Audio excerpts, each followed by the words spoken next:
Jika teman-teman ingin memulai kedai kopi dengan modal seadanya, urungkan aja niat itu. Kalian nggak usah buka. Percayalah kalian nggak akan bisa bertarung dengan modal yang kecil. Apakah worth it dalam membangun bisnis coffee shop?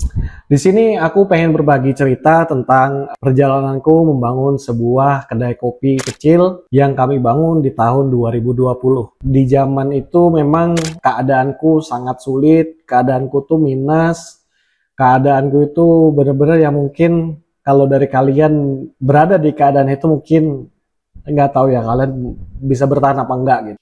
Karena di tahun itu waktu itu tahun 2020 kami memulai, itu tidak ada kepikiran gitu pengen bikin bisnis apa tuh nggak ada kepikiran. Tapi di saat semua orang tuh nggak bisa kerja karena COVID, karena semua diisolasi, semua nggak bisa berkegiatan lah kita ya di mana-mana. Kebetulan juga waktu itu banyak teman-teman itu membuka kedai kopi di area di daerah Citra Niaga. Itu teman-teman membangun kedai kopi dari yang kecil-kecil sampai rame banget di sana, padahal itu waktu itu COVID. Nah, setelah aku melihat di sana, ngelihat progres teman-teman membuat kedai kopi ini, ternyata kayaknya seru ya. Karena jujur sebelumnya aku belum pernah ya teman-teman, nggak punya basic lah aku untuk ngurusin kopi-kopi ini, nggak pernah. Tapi setelah ngeliat itu, karena kita juga bingung ya mau ngapain, aku juga jangankan mau memulai, aku punya duit aja nggak ada waktu itu, bener-bener minus, bukan nol lagi ya, tapi minus. Itu kebingungan gitu. Nah, kebetulan aku punya teman, ada 3 orang temanku ini, akhirnya kita ketemu lagi itu di masa-masa sulit itu ya, ngobrol gitu. Kita bikin apa ya kira-kira gitu. Oh, di sana lagi rame nih bikin kedai kopi. Di sana lagi in banget nih. Orang-orang pada kesana semua. Ya, aku udah mikir, ya udah kalau mau kita bikin aja yuk gitu. Tapi jujur aku nih nggak punya uang. Aku bilang nih ketiga temanku ini. Tapi aku cuman punya skill yang aku punya apa ya, value itu aja yang aku punya. Aku nggak punya apa-apa, apalagi materi. Aku nggak bisa kasih apapun. Gitu. Jadi teman-teman ya udah. Tapi budget kita segini aja gitu. Nah ini mungkin teman-teman tuh mengira kami mulai dengan berapa enggak. Itu cuman 15 juta rupiah teman-teman. Nah 3 orang ini ngasih uang, 1 orang 5 juta, 5 juta, 5 juta. Jadi terkumpul 15 juta dan aku bener-bener tanpa modal. Aku bilang aku cuma punya modal otak gitu. Aku nggak bisa apa-apa selain skill yang aku punya.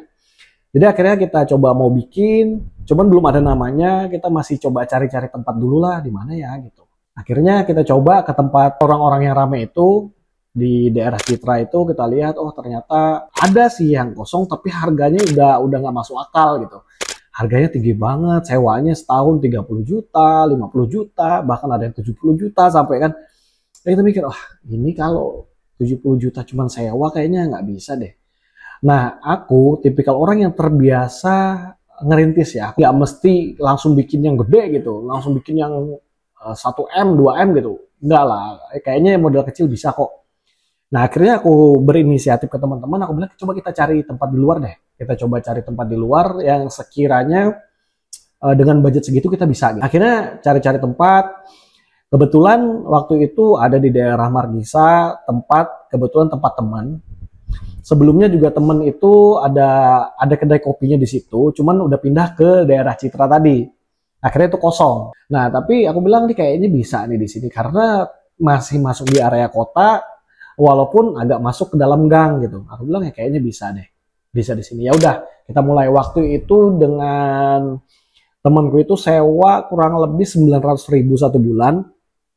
Ya, disitulah akhirnya kami memulai. Dengan 15 juta tadi, apa aja ya kita butuhin nih. Udah, kita coba list-list dulu apa aja kita butuhin. Dan kita mulai dengan kopi yang biasa aja, kopi-kopi saring gitu.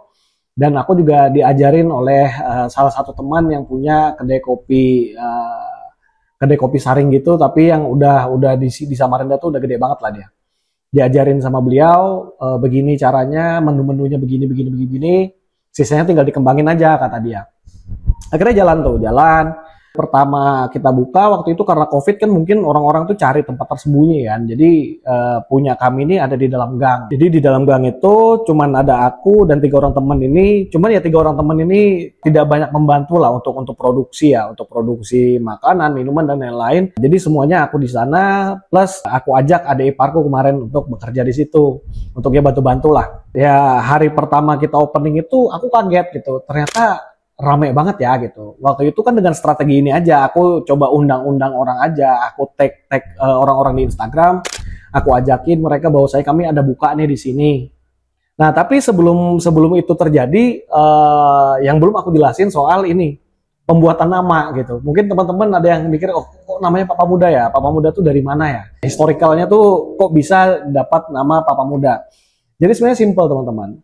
Di saat zaman itu orang-orang itu berpikir pakai ini ya, karena waktu itu banyak banget orang-orang pakai nama-nama hati gitu. Ada ya yaitu lain hati, terus tuh janji jiwa dan macam-macam lah ya dengan apa namanya, dengan diksi-diksi yang kayak gitu gitu. Nah aku pikir kayaknya perlu ada satu terobosan yang bikin orang tuh nempel gitu. Aku dari dulu teman-teman bikin brand itu selalu berpikir gimana caranya brand itu tuh nempel di kepala gitu. Dari yang aku pernah bikin mobil mantan contohnya. Mobil mantan itu kan startup yang aku bikin untuk mobil bekas. Kalau orang tanya kok namanya mobil mantan gitu.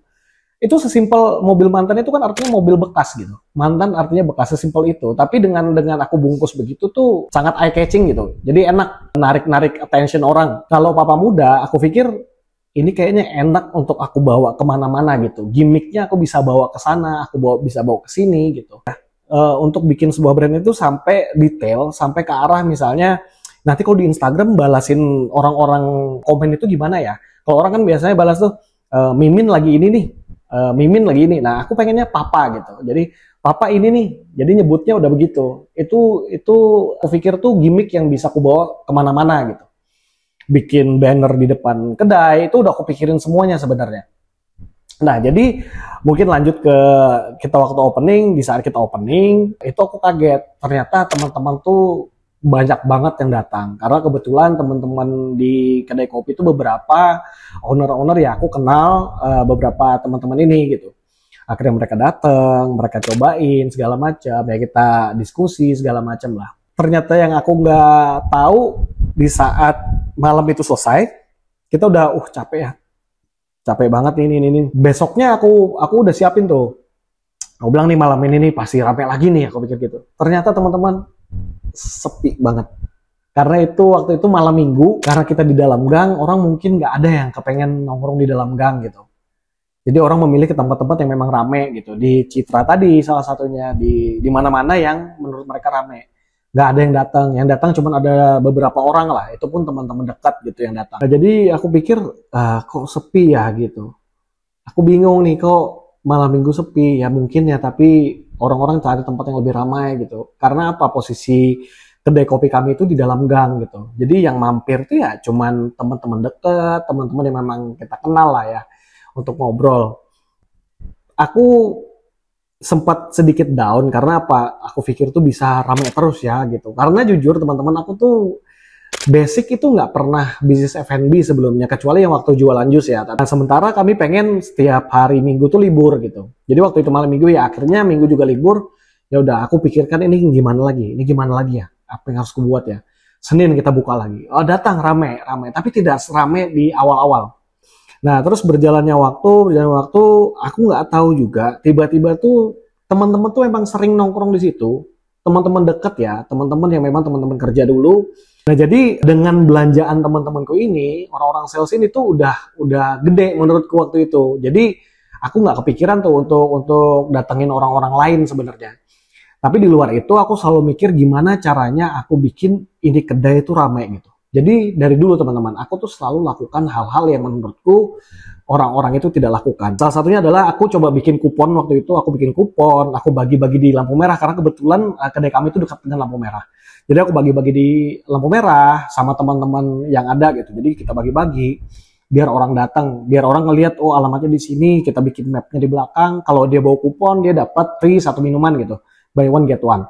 Nah kemudian di tetangga-tetangga situ kita coba bagiin juga free gitu, kita bagiin ke tetangga-tetangga. dengan kita bikin gimmick-gimmick macam-macam lah waktu itu. Jadi sebenarnya aku memulai itu ya sesimpel itu sebenarnya. Tidak ada yang gimana, cuman aku selalu berpikir kontrarian. Aku selalu berpikir terbalik daripada orang-orang yang lain. Aku selalu berpikir beda daripada teman-teman yang lain. Ya, jadi waktu itu aku bikin semacam gerakan namanya Forvo Bersinergi. Itu kita rangkul beberapa kedai kopi atau kopi shop yang ada di kawasan terdekat kita gitu. Untuk apa sih? Sebenarnya simpel ini aja ya, pansos lah karena kita pemain baru di situ. Tapi nggak taunya teman-teman malah lebih apresiasi kami di situ karena dianggap brand baru dengan gimmick-gimmicknya begitu, gimmicknya lucu segala macam. Akhirnya aku disuruh jadi bukan pemimpin sih, tapi lebih kayak mengakomodir teman-teman di sana gitu. Kayak kita bikin Jumat Berkah, macam-macam itu kita lakukan di situ. Gitu. Nah setelah itu berjalan terus, nah aku nggak tahu kenapa tiba-tiba banyak teman-teman yang datang. Akhirnya teman-teman yang datang di gang itu tuh ngundang teman-teman yang lain gitu. Jadi teman-teman ini datang semua. Akhirnya mulai, oh ada kedai kopi ya di sini. Oh ada ini ya, ada itu ya. Aku selalu mencari kurangnya kami apa ya? Kurangnya kami apa gitu. Dari segi produk ya misalnya. Aku tanya, kurangnya apa nih? Oh kopinya kurang strong, kopinya kurang ini, kurang itu gitu. Yang lebih banyak masuk ke kami itu adalah kopinya kurang strong.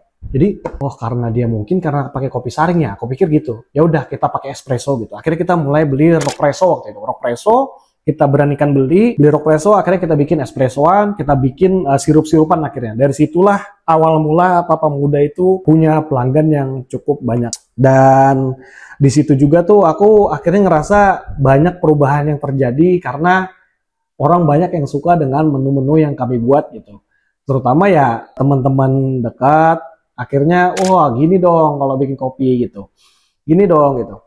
Nah akhirnya dari situlah banyak teman-teman orang ini datang ke situ, nongkrong di situ, walaupun tempatnya kecil, orang-orang ada ya tempat kecil gini terus kopinya enak, mereka pikir begitu kan. Oh ya udah, kita berarti udah oke di sini, mulailah aku jalanin brandingnya. Aku mulai jalanin branding, gimana caranya ini bisa besar gitu, walaupun cuma di dalam gang. Nah tapi dari semua itu aku nggak tahu, tiba-tiba tuh ada teman nawarin untuk buka di luar. Sebenarnya itu teman-teman awal mula Papa Muda tuh bisa besar sebenarnya dari orang ini, aku sebut namanya Aris sama PI waktu itu, Syafi'i. Jadi dua orang ini yang pengen buka Papa Muda di luar gang itu. Jadi setelah Aris dan Syafi'i buka di luar, bawa nama Papa Muda, disitulah kami mulai ngerasa, oh ini udah mulai nih, kami bilang gitu. Dan waktu itu memang kami masih kebingungan ini sistemnya mau kita bawa gimana ya gitu. Sebenarnya tuh Papa Muda itu bisnis yang aku bilang tuh learning by doing banget gitu. Karena sistem yang kami buat itu benar-benar sembari berjalan aja, sambil berjalan, sambil kita buka segala macam, itu sistemnya sambil dibuat di belakang gitu. Dengan kemampuan yang kami punya. Banyak sebenarnya kesempatan-kesempatan datang itu di saat mepet-mepet, akhirnya kita karena kepepet itu ya udah kita harus siap. Nah karena aku juga orangnya sangat peka terhadap yang kayak gitu-gitu, aku udah pasti langsung oke, ini siapin, itu siapin, kita harus bikin gini, kita bikin gini, kita bikin kontraknya gini, kita bikin gini. Nah waktu itu gini, simpel temen, kita mau bikin nih Papa Muda gimana ya? Apakah kita manajerial semua, kita bikin manajemen pusat, terus kita bikin cabang-cabang ini cabang kita gitu, atau dengan cara lain yaitu franchise gitu. Akhirnya teman-teman kita ambil vote waktu itu, ya udah franchise aja gitu. Franchise mungkin lebih enak untuk kita bergerak. Oke, aku bilang udah kita mulai franchise. Jadi Papa Muda mulai berkibar tuh di waktu itu sebenarnya tanpa karyawan, kita nggak punya karyawan. Jadi kayak desainnya itu aku yang buat, desain feed Instagram segala macam tuh aku yang buat. Terus menu-menu aku yang buat, segala macam itu aku yang buat. Jadi branding kan full aku yang buat. Termasuk kalau kalian pernah lihat iklan-iklannya Papa Muda, iklan-iklan yang orang bilang tuh dramatis segala macam itu semua aku yang bikin skripnya, aku yang atur semuanya sebenarnya. Jadi teman-teman tuh tinggal take gitu, tinggal syuting. Nah, jadi di sini aku cerita bahwa perjalananku itu bukan sesuatu yang kok kamu tiba-tiba bisa gini, enggak. Jadi perjalananku itu sebenarnya ya aku learning by doing, aku semuanya benar-benar karena aku mau kerja, karena aku mau lakukan itu, dan karena aku pengen merubah semua yang terjadi di hidupku, karena posisi waktu itu minus gitu. Nah, kenapa sekarang itu Papa Muda udah nggak ada? Di saat kami udah, wah, grow-nya tuh gede. Nah, ini teman-teman, kalau kalian pengen tahu kenapa Papa Muda itu tutup. Papa Muda ini, kalau menurutku tuh dari awal kami udah berpikir sebenarnya ini bisnis yang nggak bisa jalannya itu panjang. Dia nggak bisa long term. Bisnis ini tuh nggak bisa. Karena apa? Basically, bisnis ini itu tuh cuman bisnis kekinian gitu. Bisnis kekinian yang semua orang bisa buat, segala macam. Dan ini salah satu bisnis yang menurut aku itu red ocean gitu. Kita bertarung di market yang pemainnya tuh udah banyak banget gitu. Kenapa kami berhenti sebenarnya waktu itu? Karena aku ada tawaran pekerjaan di luar yang menurutku akan menguras effortku banyak. Dan waktu itu aku ngelihat teman-teman di belakang holding kita ini tuh udah cukup mumpuni. Akhirnya aku tunjuk salah satu orang untuk teruskan Kopi Papa Muda sebagai CEO. Dan aku keluar dari sana. Aku keluar dari sana hanya jadi pemegang saham sebagian gitu. Jadi akhirnya kita sepakat, aku ada kerjaan di luar yang cukup effort banget lah. Aku di luar, jadi aku harus tinggalkan itu semua.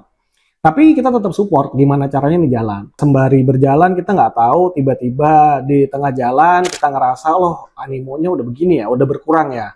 Karena apa? Setiap bulan kita selalu meeting. Jadi teman-teman kami itu walaupun cuma kedai kopi kecil, kami itu selalu meeting bulanan. Dari semuanya tuh aku selalu tanya anak-anak laporannya mana segala macam, dari laporan keuangan, laporan top opnam segala macam, dan sampai laporan sosial media atau aku minta engagement-nya seberapa gede bulan kemarin. Nah, jadi dari ngeliat data-data itu mulai menurun segala macam nih, apa yang kurang ya?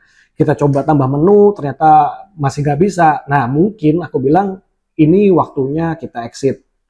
Karena di saat itu juga pemain-pemain besar udah datang, kayak Kopi Kenangan udah masuk, Fore udah masuk, aku bilang ini nggak akan bisa bertahan karena bisnis kopi itu sangat mudah disaingin gitu, karena barrier to entry-nya tuh mudah. Jadi kalau teman-teman misalnya contoh kalian ngeliat nih ada kedai kopi, rame ya, kalian cukup punya modal yang gede, kalian buka dekat situ, kalian hajar itu udah pasti mati itu yang satu itu udah pasti. Pertarungan di sana itu menurut aku tuh sekedar bukan modal ya, tapi lebih ke mudah gitu loh. Mudah bertarung di sana tuh mudah. Kalau kamu punya duit ya tinggal sikat aja udah bisa gitu. Nah, jadi dari situ aku tahu oh iya. Dan aku ngelihat sekarang juga teman-teman yang tadinya buka cuman pakai kontaineran atau yang buka di kedai-kedai kecil atau ruko bahkan itu udah nggak bisa bertahan gitu. Bahkan banyak brand-brand luar juga seperti Janji Jiwa, Lain Hati, dan lain-lain itu banyak juga yang tutup sebagian. Karena apa? Persaingannya tuh makin ketat. Karena bisnis kedai kopi ini tuh barrier to entry-nya tuh mudah banget. Jadi sebenarnya teman-teman cukup punya modal, tinggal tembak gitu. Jadi, nah disitulah aku mikir kayaknya kita karena kita modal juga nggak gede-gede banget. Dan itulah waktunya exit gitu. Jadi kita dihadapkan dengan situasi yang sebenarnya sulit. Tapi kalau kita hitung dari awal sampai terakhir kami tutup itu ya itu udah untung gitu, udah ya lumayan lah gitu. Udah lumayan walaupun mungkin banyak cerita di luar sana itu bahwa kami bangkrut gitu. Sebenarnya bukan bangkrut sebenarnya, karena cabang kami juga akhirnya banyak yang tutup karena nggak bisa bersaing dengan cabang-cabang yang lain. Nah, ini juga jadi salah satu pelajaran buat kita semua, buat teman-teman yang mau memulai bisnis franchise. Jadi gini teman-teman, kesalahan kami adalah waktu itu di saat pemain besar ini datang, Kopi Kenangan, Fore, dan yang lain teman-temannya ini, mereka masuk ke kota kami di Samarinda ini. Yang salah dari kami adalah kami tidak mempersiapkan untuk menghadapi mereka gitu. Dan waktu itu aku udah ajukan ke semua cabang yang kami punya. Waktu itu kami bilang semua SOP harus dirubah. Karena apa? Kita berhadapan dengan raksasa-raksasa ini. Nah, ternyata di saat kami ajukan itu, waktu kami ajak meeting segala macam, itu sebenarnya oke-oke. Nah, di saat kami kirimin surat semua cabang, itu cuman satu cabang yang tanda tangan bahwasanya oke, kami rubah SOP gitu. Yang lain tuh nggak mau ikut. Karena dianggap kami akan begini, begitu. Ya udah, akhirnya kami mengikuti suara yang terbanyak gitu. Ya udah, kami bilang kalau nggak mau ikut, udah, let's do it. Apa yang terjadi? Inilah yang terjadi. Kita nggak bisa melawan mereka, kita nggak bisa bertarung di Red Ocean itu gitu. Bener-bener udah lautan merah itu, pemainnya banyak banget, darah di sana semua. Jadi ya itu yang terjadi teman-teman. Tapi sekali lagi inilah jalan kami untuk menyelesaikan semuanya gitu. Jadi kami exit dari sana, ya udah tidak ada masalah lagi di sana. Dan ini salah satu hal yang mungkin bisa aku sampaikan ke teman-teman yang ingin memulai bisnis kedai kopi ya. Jadi apakah worth it bisnis kedai kopi? Itu tergantung teman-teman. Jadi gini, kasarnya gini, jika teman-teman ingin memulai kedai kopi dengan modal seadanya, urungkan aja niat itu. Kalian nggak usah buka. Percayalah kalian nggak akan bisa bertarung dengan modal yang kecil. Kalau kalian, ya let's say kalau kalian cuma dapat duit makan sehari segala macam, itu lain soal. Tapi kalau kalian mau bikin itunya gede ya, bisnis itu besar, kalau kalian dengan modal yang minim atau dengan yang tanggung, mending nggak usah sekalian. Kalau kalian berpikir aku sewa ruko 25, 30, bahkan 50 juta 1 tahun buka kedai kopi, nggak usah teman-teman. Percaya, nggak usah. Kalian simpan aja uangnya, entah kalian bisnis apa yang lain atau kalian investasi, mending di situ. Karena sekarang tuh makin gila, kalian kalau nggak punya uang yang gede, itu sangat susah bertarung teman-teman. Jadi aku bisa kasih advice soal kedai kopi ini karena aku pernah menjalaninya. Jadi kalau kalian merasa oh aku jalan worth it aja kok, ya monggo, nggak ada masalah itu. Tapi kalau kalian tanya aku apakah kami akan memulai lagi kedai kopi ini, itu nggak ada yang tahu teman-teman. Tapi percayalah, Papa Muda itu masih ada, dia masih ada, dia nggak mati cuma tidur bentar aja. Jadi apakah kami akan mulai lagi, itu masih rahasia. Dan mungkin skalanya yang akan aku lakukan nanti adalah mungkin lebih besar, jauh lebih besar daripada kemarin. Sangat jauh lebih besar. Karena itu tadi berdasarkan pengalaman yang sudah-sudah, dengan modal kecil atau modal minim, bahkan modal-modal yang tanggung ya. Modal-modal tanggung ini mending nggak usah. Kalian mending kumpulin lagi uangnya atau investasi ke tempat lain lah. Itu udah nggak bisa. Jadi aku bukan patahin semangatnya, tapi itu yang terjadi. Saran dari aku, kalau kalian ingin memulai kedai kopi dengan budget sangat minim, mulailah dari rumah. Mulai dari rumah. Karena apa? Pertama, sekarang kita diuntungkan dengan adanya sosial media. Kita punya TikTok, Instagram Reels, YouTube, dan lain-lain. Kalian lakukan semuanya di rumah, kalian bikin kopi, kalian bikin konten, bikin kopi, bikin konten, bikin kopi, bikin konten. Gitu aja dulu. Sambil kalian jual ke teman-teman terdekat. Jualan online aja. Percaya sama aku, ini lebih efektif. Kalian konten, kalian mulai terkenal, kalian buka tempat kecil aja pasti boom. Rumusnya cuma di situ. Kalian bikin diri kalian terkenal dulu. Konten, bikin kopi. Konten, bikin kopi. Bikin aja terus, bikin. Ya kayak apa ya, kalian tuh jangan ke-trigger dengan viewsnya kecil banget ya, cuman 50 orang, 100 orang gitu. Kalian jangan ke-trigger dengan gitu-gitu. Lakuin terus. Konsisten, persistence, dan fokus itu udah kuncinya di situ. Kalian lakukan itu dengan sungguh-sungguh, dengan tekun, itu pasti jadi. Kan bikin aja terus konten. Bikin konten, bikin kopi, bikin terus. Sampai akhirnya kalian dikenal, oh ini yang di TikTok nih, ini yang di TikTok nih. Baru kalian mulai buka cabang. Kecil-kecilan aja. Bikin gimmicknya. Nah kalian harus belajar marketing tuh. Belajar marketing, belajar branding, segala macam. Baru kalian belajar, di saat udah mulai gede, sambil ngonten, percayalah itu lebih nikmat teman-teman. Kalian laluin prosesnya tuh lebih nikmat. Daripada kalian langsung hajar 100 miliar atau 10 miliar. Dar gitu. Itu lebih nikmat yang masih kecil-kecil gitu. Karena kalian belum ada ilmunya. Kalau udah ada ilmunya, orang invest. Kayak Holy Wings baru buka, kalau nggak salah Sayap Suci, dia bikin kedai kopi terbesar tuh, kalau nggak salah di SCBD, nah itu dia tembak ke situ. Nah itu udah ratusan miliar tuh pasti. Gede banget kawasannya, udah dia udah bisa lahap semuanya tuh. Tempatnya dia bisa DJ, bisa macam-macam lah. Nah, jadi sekali lagi teman-teman, cerita kedai kopi ini sebenarnya aku pengen refleksi aja dengan masa-masa lalu, dan kebetulan kemarin ada teman yang minta bahas soal ini. Jadi mungkin kalau kita bahas semuanya dari awal sampai akhir, mungkin ini video tuh panjang banget. Panjang banget, ini pasti panjang banget. Tapi ya aku coba hal-hal intinya aja. Jadi sekarang apakah menurut kalian bikin kedai kopi itu worth it? Komen di bawah.